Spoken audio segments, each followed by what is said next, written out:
কখনো কখনো এমন হয় আমরা আমাদের বাড়ির উঠোনে বীজ বপন করি আর তা বিকশিত হয় একটা সুন্দর বৃক্ষে। তার শাখাগুলি প্রতিবেশীর বাড়ি পর্যন্ত পৌঁছয়। ফলের বর্ষণ প্রতিবেশীর বাড়িতেও হয়ে থাকে। আর আমরা ভাবি গাছ আমরা উৎপন্ন করব আর ফল খাবেন আপনারা। এই কেমন কথা হলো? আপনাকে এই কথা বুঝতে হবে যে এসব হলো ভৌতিক বস্তু, সাংসারিক বস্তু। কখনো নিজের বাড়ির বাগানে ভালোবাসার গাছ বপন করে দেখুন। তার শাখাও প্রতিবেশীর বাড়ি পর্যন্ত পৌঁছবে, ফলের বর্ষণ সেখানেও হবে। কিন্তু সেই ফল চাইতে আপনাকে যেতে হবে না, সেই ফল দ্বিগুণ মাত্রায় আবার আপনার কাছেই ফিরে আসবে। তাই নিজের বাড়িতে আর নিজের মনে ভালোবাসার গাছ উৎপন্ন করুন। এই জীবন প্রসন্ন হয়ে বলবে, রাধা রাধা। আমাদের জীবন হলো একটা উপবনের মতো, যেখানে কাঁটাও আছে আবার ফুলও আছে। আর যদি আপনি ফুল লাভ করতে চান তাহলে কাঁটার সংস্পর্শে তো আপনাকে আসতেই হবে। এটাই জীবনের সত্য। আমাদের জীবনে, আমাদের পরিবারে, আমাদের সমাজে দেখবেন ভিন্ন ভিন্ন ধরনের মানুষ আছে। কেউ আছেন দুর্জন, কেউ সজ্জন, কেউ শত্রু হন তো কেউ মিত্র।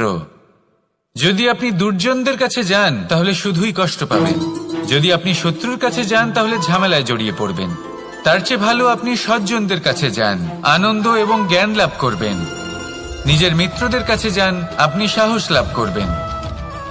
আরো একটা কথা বলি, এই জীবন এত বড়ও নয় যে আপনি প্রত্যেক সমস্যায় প্রত্যেক মানুষের সাথে ঝামেলায় জড়াবেন। শুধু যার সাথে আপনার মনের মিল হবে তাকে প্রণাম করুন, আর যার সাথে মনের মিল হবে না তাকে দূর থেকে প্রণাম করুন। কিন্তু মনের মধ্যে থেকে প্রেমের বোধ কোথাও যেতে দেবেন না, কারণ এই ভালোবাসাই শেষ মুহূর্তে আপনার উচিত পথ প্রদর্শন করবে। তাই এই ভালোবাসাকে মনে জাগ্রত রাখুন, আর এই ভালোবাসার সাথেই বলুন, রাধা রাধা। কখনো আপনি কোনো গোয়াল দেখেছেন? অধিক মাত্রায় গোবর পড়ে থাকে আর ওখানে এক ধরনের পোকা দেখতে পাওয়া যায়, যাকে গুবরে পোকা বলা হয়। এরা কি করে? সারাদিন সেই গোবরেই বাস করে। সেই গোবরকে গোল আকৃতি প্রদান করে নিজের বাসার দিকে নিয়ে যাওয়ার চেষ্টা করে। অনেক পরিশ্রম করার পরে সেই গোবরের টুকরোগুলো নিজের বাসার দিকে নিয়ে যায় আর বুঝতে পারে ওর বাসা তো খুবই ছোট, আর এই গোবরের টুকরো তো অত্যন্ত বড়। এ তো বাসাতে প্রবেশ করতেই পারবে না। তাও চেষ্টা করতে থাকে, শেষ পর্যন্ত অসফল হয় আর সেই পোকা একাই বাসাতে ঢুকে যায়। এরকম মানুষের সাথেও হয়ে থাকে। সমস্ত জীবন মানুষ ধন, স্বর্ণ, সুখ স্বাচ্ছন্দ্য এই সব কিছু অর্জন করতে ব্যস্ত থাকে। আর যখন সময় আসে এই সংসারকে ত্যাগ করে চলে যাওয়ার, তখন সে বুঝতে পারে যে এই সবকিছু তো আমি নিজের সাথে নিয়ে যেতেই পারবো না। মনে দুঃখ নিয়ে সংসার থেকে বিদায় নেয় সে। তার বদলে যদি মানুষ কোনো নির্ধন ব্যক্তিকে সাহায্য করে দেয়, কোনো দুঃখী ব্যক্তিকে হাসাতে চেষ্টা করে, তাহলে মনে সন্তোষ নিয়ে সংসার ত্যাগ করতে পারে। এই জীবনে ধন, স্বর্ণ, সুখ স্বাচ্ছন্দ্য অতি আবশ্যক, কিন্তু এগুলোই বাস্তব সম্পত্তি নয়। তাহলে কি এই বাস্তব সম্পত্তি সেটা বুঝতে শিখুন, আর আমার সাথে ভালোবেসে বলুন, রাধা রাধা। আপনার থেকে বড়, আপনার থেকে মহান হলেন সেই গুরু। এটা কি আবশ্যক যে সেই গুরু কোনো ব্যক্তিই হবেন? কখনোই নয়। গুরু হলেন একটা তত্ত্ব, গুরু হলেন একটা শক্তি। গুরু একজন ব্যক্তি হলে শুধুই একজনই হতেন, কিন্তু তা নয়। গুরু হলেন একটা অনুভূতি, গুরু হলেন শ্রদ্ধা। গুরু তিনি যিনি আপনার ব্যক্তিত্বের পরিচালক হন। গুরু তিনি যিনি আপনার ব্যক্তিত্বের নির্মাতা হন। আপনি কখন, কোথায়, কোন স্থানে, কি রূপে গুরু লাভ করবেন আর কি শিক্ষা লাভ করবেন তা নির্ভর করছে আপনার মানসিকতার উপর, যে আপনি সকলকে কিভাবে আপন করে নিতে পারেন। যদি আপনি গুরুকে আপন করতে চান, জ্ঞানকে আপন করতে চান, তাহলে আপনার মধ্যে শ্রদ্ধা জাগ্রত করতে হবে, সামর্থ্য জাগ্রত করতে হবে। আপনি গুরু এবং জ্ঞানকে আপন করে নিতে পারলে তা এমনিই আপনাকে মহান করে তুলবে। তাহলে আসুন আর আমার সাথে ভালোবেসে বলুন, রাধা রাধা। সময় এবং ধন, একটা যা প্রকৃতি আমাদের দান করেন আর একটা যা আমরা নিজেরা অর্জন করি। কিন্তু যখন হারিয়ে ফেলার প্রসঙ্গ আসে তখন আমরা এই দুই একসাথে হারিয়ে ফেলি। এই সময় যদি আপনি গুনতে থাকেন তাহলে তা এমনিও নষ্ট হয়ে যাবে, কারণ সময় গণনা করতে আপনি যে সময় ব্যতীত করেন তা তো এমনিই নষ্ট হয়ে যায়। এই সময়কে যদি আপনি একত্রিত করার চেষ্টা করেন তাহলে তা সম্ভব হবে না। সময়ের বিষয়ে শুধু একটাই কথা বলবো, আপনি যদি একে ব্যবহার করেন তাহলেই জীবনে বৃদ্ধি হবে। ধনের সাথেও এটাই হয়। কথায় আছে যে এই ধনের দ্বারাই ধন অর্জন করা সম্ভব। যদি আপনি এই ধনের যত্ন নেন এবং একে সামলে রাখেন তাহলে ধন আপনাকে সামলে রাখবে। এবার সময় আমরা প্রচুর পরিমাণে পাই, কিন্তু তার অর্থ এটা নয় যে আমরা তা নষ্ট করি। বাস্তব অর্থে সময় তা অত্যন্ত মূল্যবান। এর সদ্ব্যবহার করা যদি আপনি শিখে যান তবে এই সময়ও আপনাকে অবশ্যই অতি মূল্যবান করে তুলবে। আসুন আর আমার সাথে ভালোবেসে বলুন, রাধা রাধা। কথায় আছে যে এমন কোনো অক্ষর নেই যার দ্বারা কোনো মন্ত্র হয় না, এমন কোনো বনস্পতি নেই যা নিজেই একটা ঔষধি নয়, পৃথিবীর এমন কোনো ব্যক্তি নেই যার মধ্যে কোনো যোগ্যতা থাকে না। শুধু প্রয়োজন হলো যে ব্যক্তিকে আমরা খুঁজে চলেছি তাকে সঠিকভাবে চিনে নেওয়া। যদি তার যোগ্যতা, তার বিশেষত্ব আমরা বুঝতেই না পারি তাহলে আর লাভ কি রইল? এই সংসারে এমন অনেক ব্যক্তি রয়েছেন যারা ছোট ছোট অসফলতার কারণে আপনাকে এটা বলে দেবে যে আপনি কোনো কাজের নন, আপনি হলেন মূর্খ, আপনি কিছুই করতে পারবেন না। এইসব কথায় কখনোই বিশ্বাস করবেন না, কারণ আপনি এবং প্রত্যেকটি জীব এই পরমাত্মা এবং এই প্রকৃতির সৃষ্টি যা অত্যন্ত বিশেষ। যদি আপনাকে উদাহরণ দিই তাহলে একদিকে আছে তরোয়াল, একটা বড় লম্বা তরোয়াল যার দ্বারা যুদ্ধ করা যায়, জয়লাভ করা যায়। আর অন্যদিকে রয়েছে একটা ছোট্ট সূচ, কিন্তু যে কাজ একটা ছোট্ট সূচ করতে পারে তা একটা তরোয়াল দ্বারা সম্ভব নয়। এর অর্থ হলো এটাই যে প্রত্যেকটা রচনা অত্যন্ত অমূল্য এবং অত্যন্ত বিশেষ হয়।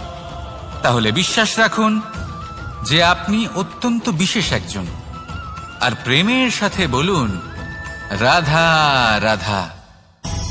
বাল্যকালে যখন আমি মাখন খেতাম তখন যশোদা মায়ের আমার মাখন খাওয়া নিয়ে কোনো সমস্যা ছিল না, কিন্তু যখন আমি মাখন খেতাম, মাখন চুরি করতাম, তখন যেই প্রকারে বাড়ির পরিচ্ছন্নতা আমি নষ্ট করতাম তা নিয়ে অবশ্যই যশোদা মায়ের আপত্তি ছিল। আর হবে নাই বা কেন? কথায় আছে যে যদি আমাদের ঘর পরিচ্ছন্ন থাকে সেখানে লক্ষ্মী বসবাস করে থাকেন, তবেই সেই বাড়িতে সন্তোষ ভাব থাকবে। সেই জন্যই আমাদের যশোদা মা পরিশ্রম করে বাড়ির ভেতর এবং বাড়ির বাহির সবসময় পরিচ্ছন্ন করে রাখতেন। এবার যেইভাবে আমাদের বাড়ি, যেখানে আমাদের পরিবার বসবাস করতেন, সেইভাবেই আমাদের শরীর আর আমাদের আত্মা রয়েছে যাতে আমরা বসবাস করি। একেও স্বচ্ছ রাখা প্রয়োজনীয়। এবার স্বচ্ছ কিভাবে রাখা যায়? শুধু বাহ্যিক পরিচ্ছন্নতা আর প্রসাধন দ্বারা তা সম্ভব হবে না। জীবনে কিছু কটু অভিজ্ঞতা আমাদের সকলের থাকে। সেই কটু অভিজ্ঞতাগুলির কারণে আমাদের মন, আমাদের আত্মা মলিন হয়ে যায়। এই মালিন্য থেকে আমাদের আত্মাকে মুক্ত করা অত্যন্ত প্রয়োজনীয়। এই স্বচ্ছতা অত্যন্ত প্রয়োজনীয়। আর আমাদের এই মন মালিন্য থেকে মুক্ত হতে পারে শুধুমাত্র প্রেম এবং করুণার দ্বারা। তাই সকলকে ভালোবাসতে থাকুন আর মনের মধ্যে করুণার বোধ জাগ্রত করুন। কারণ যেইভাবে বাড়ি পরিষ্কার থাকলে তাতে লক্ষ্মী বসবাস করেন, সন্তোষবোধ বজায় থাকে, সেইভাবেই যদি মন স্বচ্ছ থাকে তাহলে তাতে সন্তোষও থাকবে, শান্তিও থাকবে। তাহলে ভালোবাসতে থাকুন, মনের মধ্যে করুণাবোধ জাগ্রত করুন আর আমার সাথে ভালোবেসে বলুন, রাধা রাধা। আপনি কখনো রেশমের কীট দেখেছেন? নিজের সুরক্ষার জন্য সে নিজের লালা থেকে একটি সুতো উৎপন্ন করে আর সেই সুতো দ্বারা নিজেকে পেঁচিয়ে নেয় প্রকৃতি এবং অন্য জীবজন্তুর হাত থেকে সুরক্ষার জন্য। কিন্তু যখন সেই সুতো শুকিয়ে যায় তখন কি হয়? তা একটা খোলসে পরিণত হয়, এত সবল হয়ে যায় যে সেই রেশমের কীট তা ভেঙে বাইরে বেরিয়েই আসতে পারে না। শেষ পর্যন্ত এই কারণেই সে মৃত্যু লাভ করে। এবার যদি একটা প্রজাপতির কথা বলি, তাহলে প্রজাপতি কি করে? যখন সে উড়তে চায় সে নিজেই নিজের খোলস ভেঙে ফেলে, সে তার পাখনা মেলে আর তারপর সে আকাশে উড়ে বেড়ায়। এটাই হলো শিক্ষা আমাদের জন্য। যদি আমরা আকাশে উড়ে বেড়াতে চাই তাহলে আমাদেরকেও অন্তর থেকে সেই খোলস ভাঙতে হবে, অর্থাৎ নিজেদেরকে বন্ধন থেকে মুক্ত করে দিতে হবে। সুরক্ষার জন্য কোনো বাঁধনে জড়িয়ে পড়া এ হলো সবথেকে বেশি অসুরক্ষিত কার্য। জীবনে সুরক্ষার ভয় থাকাটা উচিত, কিন্তু তা যদি অত্যাধিক হয়ে যায় তাহলে তা আপনাকে এতটাই দুর্বল করে দেবে যে আপনি নিজেরই সুরক্ষার চক্র ভেঙে বেরোতেই পারবেন না। যদি আপনি নবনির্মাণ করতে চান তাহলে আপনাকে নিজের এই সুরক্ষা কবচ ভেঙে বেরোতেই হবে, সাহসের সাথে পরিশ্রম করতে হবে। আর যদি আপনি এটা করতে পারেন তাহলে আপনার উড়ান কেউ আটকাতে পারবে না। আসুন আমার সাথে ভালোবেসে বলুন, রাধা রাধা।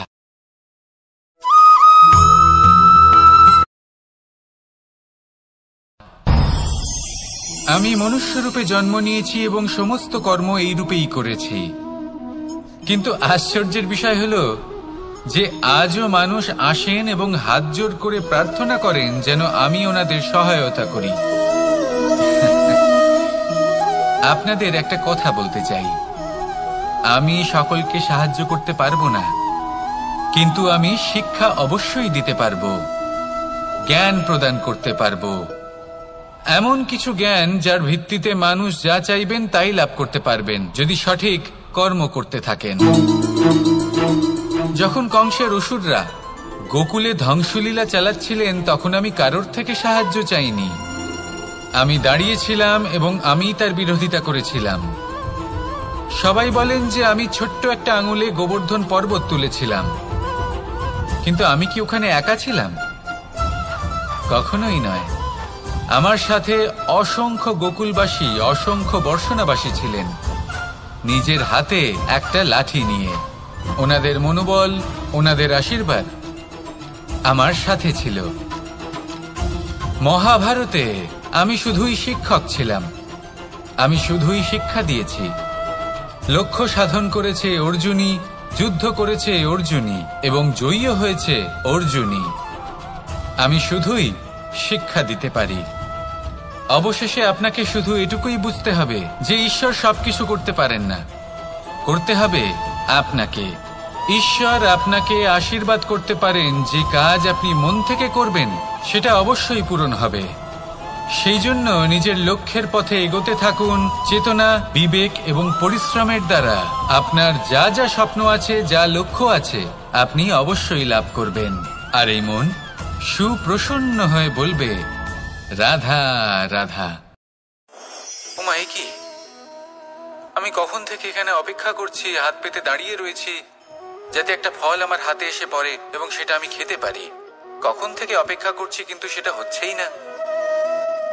এবার আপনি বলবেন যে এসব কি বলছি, এ কি অদ্ভুত কথা বলছি। যদি ফল খেতে হয় তাহলে আমাকে বৃক্ষে চড়তে হবে, ফলের কাছে পৌঁছতে হবে, তবেই তো ফল পাবো। এবারে এটা অত্যন্ত সহজ ব্যাপার, কিন্তু এই বিষয়টা আপনি নিজের জীবনের প্রসঙ্গে ভেবে দেখুন। লক্ষ্য কোথায় আছে আপনি জানেন, সেই লক্ষ্যে পৌঁছানোর পথ কি সেটাও আপনি জানেন, সেই পথে চলার ক্ষমতাও আপনার রয়েছে, কিন্তু তাও আপনি নিজের লক্ষ্য লাভ করতে পারছেন না। কেন? কারণ আপনি অপেক্ষা করছেন যে লক্ষ্য আপনার সামনে চলে আসবে, কিন্তু তা হয় না। লক্ষ্য সে যাই হোক না কেন, ধন হোক, প্রেম হোক, কোনো সম্মান হোক বা মোক্ষ হোক, যদি আপনি তার দিকে অগ্রসর না হন তাহলে ফল প্রাপ্তি অসম্ভব ব্যাপার, তা কোনোদিনই হবে না। সেই জন্য আপনার চোখের সামনে আপনি যদি নিজের লক্ষ্যকে দেখতে পান তাহলে উঠুন এবং সেই দিকে অগ্রসর হতে শুরু করুন। নিজের অন্তরের সকল অশুভ গুণ দূর করুন, অলসতা ত্যাগ করুন, অজ্ঞানতা ত্যাগ করে দিন এবং চলতে থাকুন। অবশ্যই মনোবাঞ্ছিত ফল লাভ করতে পারবেন। মনে রাখবেন, চলতে থাকলে তবেই লক্ষ্য প্রাপ্তি হবে। অপেক্ষার দ্বারা শুধুমাত্র মৃত্যু লাভ হবে। আসুন আমার সাথে ভালোবেসে বলুন, রাধা। এই পুস্তকের মতোই হয় আমাদের সম্পর্ক। তার সেই এক পাতা, একটা ভুল। তাই যে কোনো সম্পর্কে যদি কারোর কোনো ভুল হয়ে গিয়ে থাকে তাহলে সেই ভুলকে সম্পর্ক থেকে দূরে করা সঠিক হবে। সেই ভুলকে ভুলে যাওয়াই সঠিক হবে। সেই সম্পর্ক ভাঙা নয়, সেই সম্পর্ক সামলে রাখুন। কারণ ভুল তো সবার দ্বারা হয়। যদি এরকম করেন তবেই জীবনরূপী পুস্তক আরো সুন্দর হয়ে উঠবে। একে অপরকে ক্ষমা করতে শিখুন, একে অপরের ভুলকে ভুলে যেতে শিখুন। তারপর দেখবেন এই জীবনে আরো আনন্দ আসবে, আর এই সম্পর্ক নিঃশ্বাস নিতে থাকবে। রাধা রাধা। অন্ধকার আমাদের চারিদিক থেকে ঘিরে ধরে, তখন এই অহংকার আমাদের ছায়ার মতোই বিলুপ্ত হয়ে যায়, তাই স্বাধীনভাবে বেড়ে ওঠে। কিন্তু যদি এই ডালগুলো মূলের সাথে ঠিকভাবে যুক্ত না থাকে, সেই বৃক্ষের মূলগুলি গভীর না হয়, তাহলে কি হবে? তাহলে কি সে সেই সব সুবিধা পাবে? কখনোই নয়। সেই বৃক্ষের ডাল পড়ে যাবে, সেই বৃক্ষ ভূমিষ্ঠ হয়ে যাবে।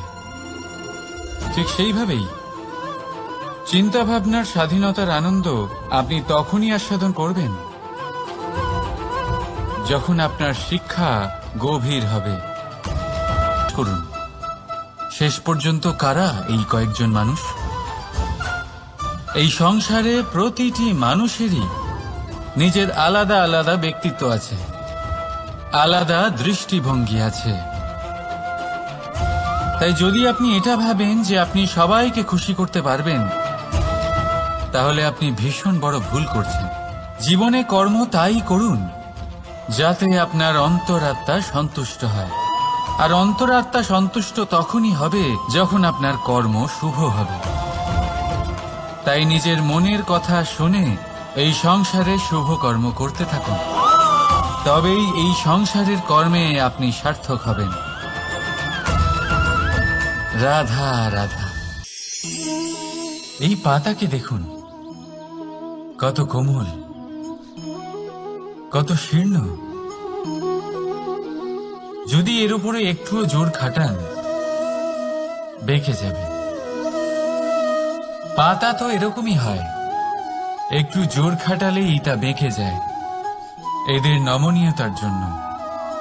কিন্তু ওদের এই নমনীয়তার জন্য ঝড়ে বিপর্যয়ে ওরা ভেঙে পড়ার থেকে বেঁচে যায়।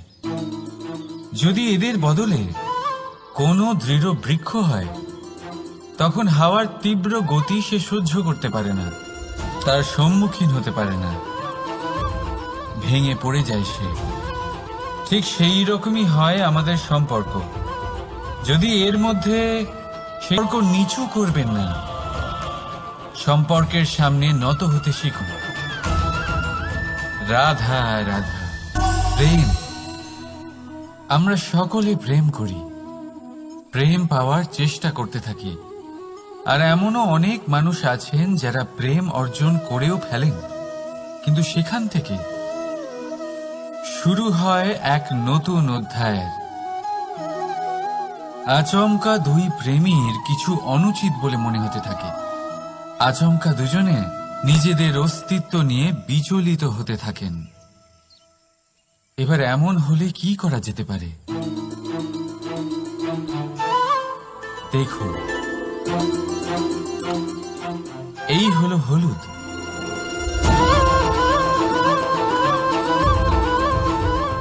আর এই হলো চুন।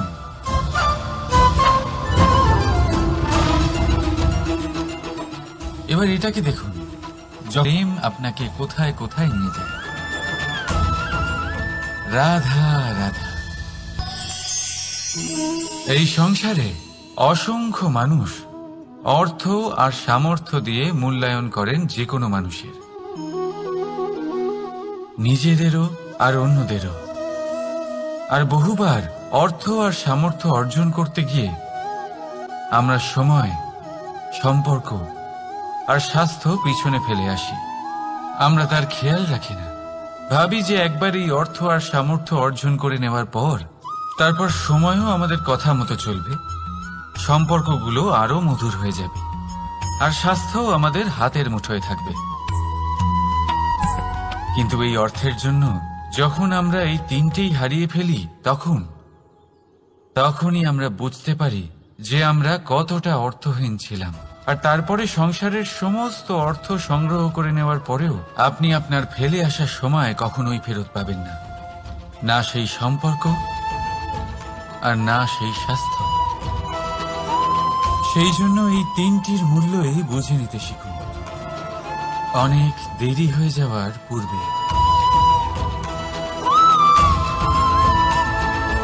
রাধা রাধা। অনেক উচ্চতায় পৌঁছতে গেলে আমাদের কি প্রয়োজন হয়? এর উত্তর বড়ই সহজ, সিঁড়ির। এবার এর মধ্যে একটা গভীর রহস্য লুকিয়ে আছে। আমরা যখন দ্রুত সিঁড়ি দিয়ে উঠি, তখন কাউকে পেছনে ফেলে এলে তখন তাকে দেখে কি আমরা ছোট মনে করি? তাকে কি আমরা নিচু নজরে দেখি? যদি কাউকে ধাক্কা দিয়ে আমাদের এগোতে হয়, তাকে দেখে কি আমরা উপহাস করি? যদি আপনার উত্তর হ্যাঁ হয়, তাহলে এটা আপনার বড় ভুল। আপনার সিঁড়িতে যার সাথেই দেখা হোক, মধুর সম্পর্ক বজায় রাখুন, স্নেহময় ব্যবহার করবেন তার সাথে, বিনম্র থাকবেন। কারণ যে সিঁড়ি দিয়ে আপনি উঠছেন, মনে রাখবেন সেই সিঁড়ি দিয়ে আপনাকে নিচেও নামতে হবে। যদি এই সিঁড়ি না থাকে তাহলে নিজের বিজয় উৎসব অবশ্যই পালন করবেন, কিন্তু যারা পিছনে থেকে যায় তাদের নিয়ে উপহাস কখনো করবেন না। রাধা রাধা। ভাবুন আমি কি করছি। আমি স্নান করতে চেষ্টা করছি। এই সরোবরে আমি আমার প্রতিচ্ছবি দেখতে পাচ্ছি। এবারে আমি যদি মনে মনে একথা ভেবে নিই যে আমার প্রতিচ্ছবির স্নান করা এর অর্থ হলো আমার শরীরে স্নান করে নেওয়া, সেটা কি সঠিক হবে? এমন কি সত্যি হয়? না, কখনোই না। কারণ আপনার শরীর কথাগুলোর সম্পর্ক আছে আমাদের জীবনের অভিজ্ঞতার সাথে। আমাদের জীবনের এই অভিজ্ঞতা অত্যন্ত গুরুত্বপূর্ণ হয়। কিছু মানুষ এমন আছেন যারা সংকটের সম্মুখীন হতে চান না, কঠিন পরিস্থিতির সম্মুখীন হতে চান না, সেইগুলোর থেকে দূরে পালান, আর তার সাথে এটাও আশা করতে থাকেন যে বড় বড় সংকটের সম্মুখীন হওয়ার অভিজ্ঞতা আপনা আপনি হবে, সেই সাহস আপনা আপনি চলে আসবে। কিন্তু এটা কখনোই হয় না। তাই সংকটের সম্মুখীন হন তার থেকে দূরে না পালিয়ে। কারণ এই অভিজ্ঞতা বসে বসে কখনোই হয় না। তার জন্য আপনাকে সেই পথেই চলতে হবে যেখানে সংকট আছে, বাধা আছে, কঠিন পরিস্থিতি আছে, আর সেই পথে নির্ভয় হয়ে চলতে হবে। তার সম্মুখীন হতেই হবে। তারপর দেখবেন সেই পথে আপনার শক্তি, আপনার সাহস আপনার জন্য অপেক্ষা করছে। রাধা রাধা। ফলটা দেখছেন আপনি? এটা সেই ফল যেটা গাছের সবচেয়ে উঁচু ডালে পাওয়া যায়, কিন্তু যখন এটা খসে পড়ে তখন এটা আকাশের দিকে যায় না যা ওপরে আছে, সে যায় সেই ভূমির দিকে যে নিচ থেকে তার দিকে তাকিয়ে থাকে। কেন? কারণ এই ফলের নিজের উচ্চতার ধারণা মাটির থেকে নিজের দূরত্ব দেখে হয়। এই ব্যাপারটাই আমাদের মানুষের জন্যও খাটে। যদি আপনি সম্পন্ন হন, তাহলে তাদের সাহায্য অবশ্যই করবেন যাদের সামর্থ্য আপনার থেকে কম, যাদের সাহায্যের অত্যন্ত প্রয়োজন। আপনার সামর্থ্য বেশি কারণ তাদের আপনার থেকে সামর্থ্য কম। দেখুন, জীবনে আনন্দ শুধু বড় হওয়ায় নয়, বরং তাদের সাহায্য করেও আছে যারা কোনো কারণবশত আপনার থেকে নিচে রয়ে গেছেন।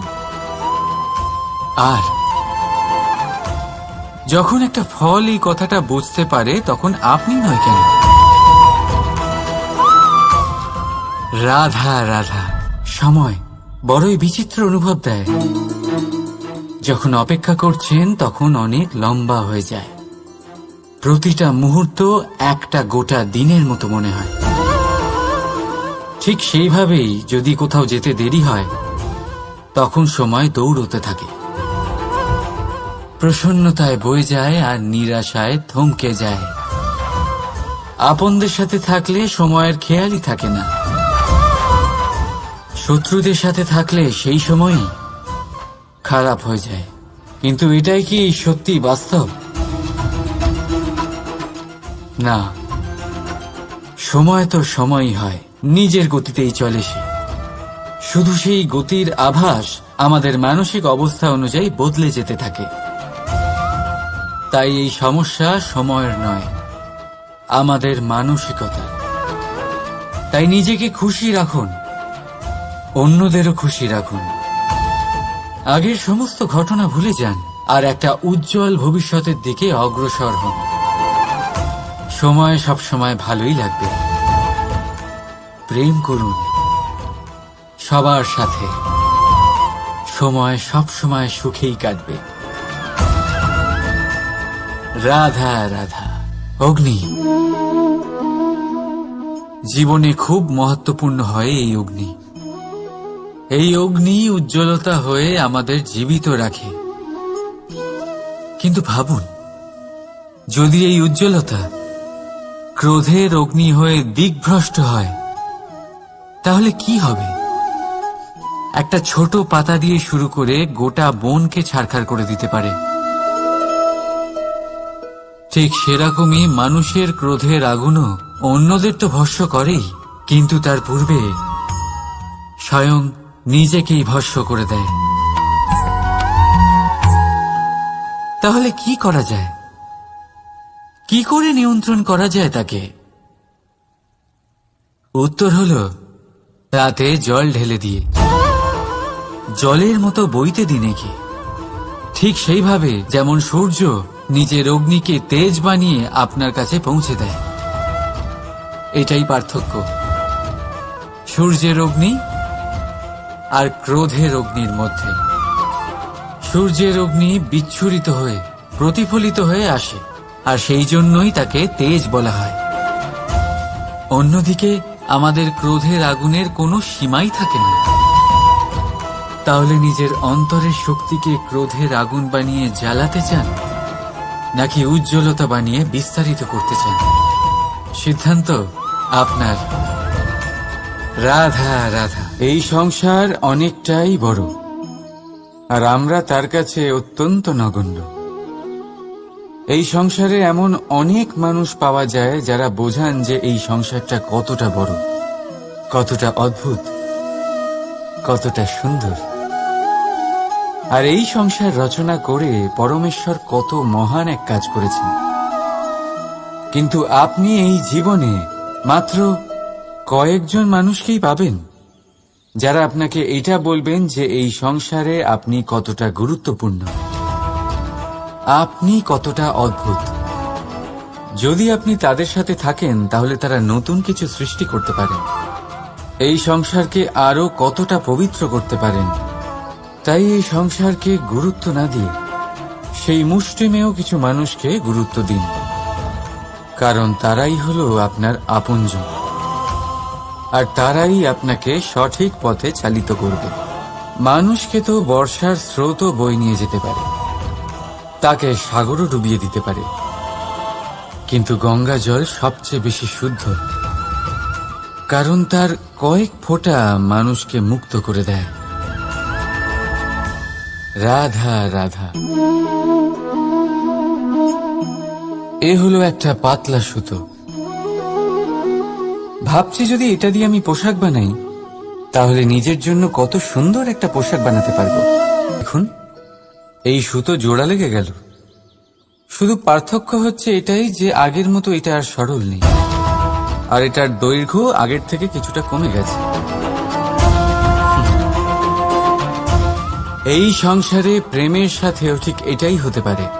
প্রেমের এই সুতো যা দুই মানুষকে একসাথে বেঁধে রাখে, অহংকার আর স্বার্থের আঘাত সে সহ্য করতে পারে না, ছিঁড়ে যায়। চেষ্টা করলে আবার এই সম্পর্ক হয়তো জোড়া লাগতে পারে, কিন্তু তা আগের মতো কখনোই থাকে না, কারণ মনে গিট পড়ে যায়। সেই জন্য প্রেমকে স্নেহের সাথে সামলে রাখুন, অহংকার আর স্বার্থের থেকে দূরে থাকুন।